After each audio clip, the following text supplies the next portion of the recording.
muka san wace hanya za mu bi mu zamo wayayyu. Sai da sansan zukatan talikai za su zam shiryayyu.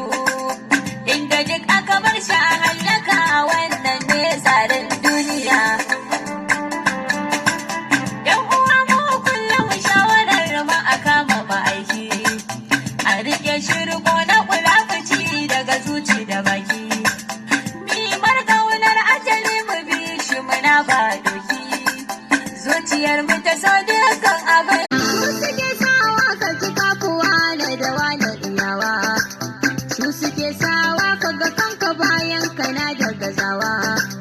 Shi raba ka da Allah nan da nan daga mota kasawa. Subhanallahi Ubangiji ka raba mu da aikin fariya. Musulunci aiki ne na sifatina wa musulmai.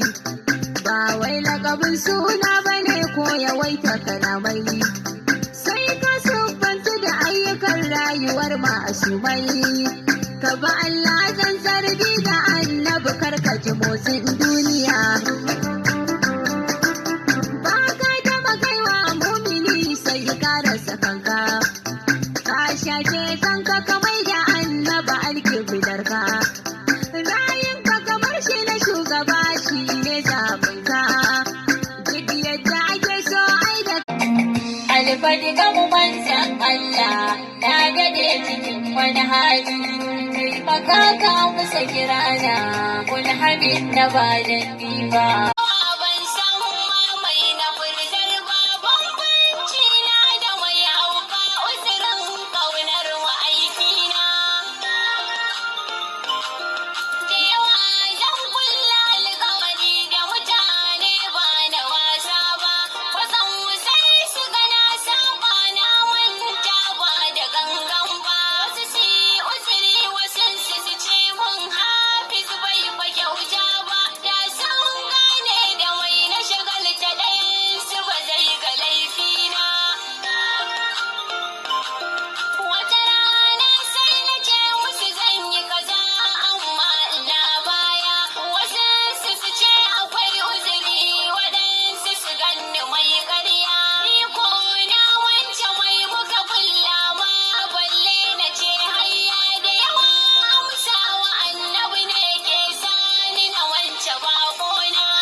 Cikin jamali. Ina maza masu kwana tubbar wallahi ku daina, akwai dalilai da dama.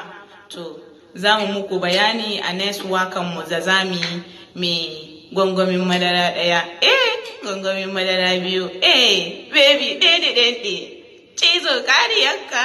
Yawwa masoya na mata da maza, ina so in gaya muku wannan wakan da muka yi na Ifoma da ni da Cizo Germany da wani gaya ya sunan shi, I cannot even pronounce his name, zai fita karshen watan nan.